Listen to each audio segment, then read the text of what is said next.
আমি বিবেকানন্দ বলছি, কবি সুবোধ সরকার।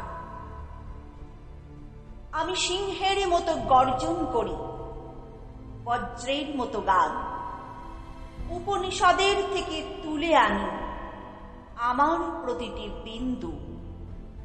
মাথা উঁচু করে আমি বলে যাই, আমি একজন হিন্দু।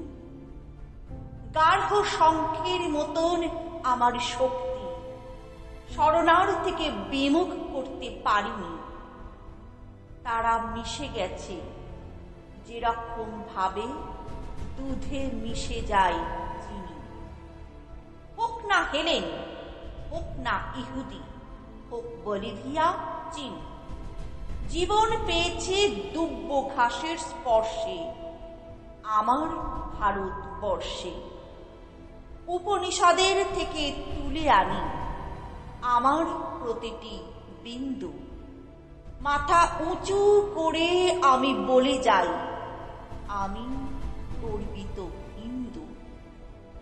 আমার শরীরে ম্যাথর রয়েছে, আমার শরীরে মুচি, আমার শরীরে সবর এসেছে, ধমনী হয়েছে সূচি। দুমুঠো অন্ন যদি পাই আমি, তোমাকে না দিয়ে পারি? তমসার তীরে মন্ত্র পড়েছি, মারতে পারিনি, মারি। উপনিষদের থেকে তুলে আনি আমার প্রতিটি বিন্দু। মাথা উঁচু করে আমি বলে যাই, আমি একজন হিন্দু। বর্গীরা এসে খেয়ে গেছে ধান, অভুক্ত হয়ে থেকেছি। না খেতে পাওয়া প্রতিটি শিশুর মধ্যে দেখেছি ভগবান।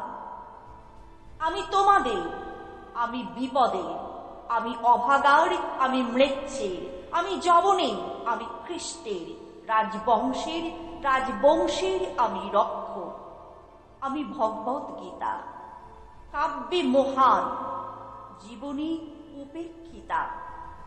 ইরানের থেকে, ককেশাস থেকে, মরু গান্ধার, মিশরের থেকে, মাচু পিচু আর মেক্সিকো থেকে, বাউলের থেকে, ফকিরের থেকে, হরিয়ানা থেকে, হরিনাভি থেকে, যাদবপুরের ক্যান্টিনে গানি রাহমান থেকে সুরনেশ, লাহোরের সুরে ভাটিয়ালি করি কুর্নিশ।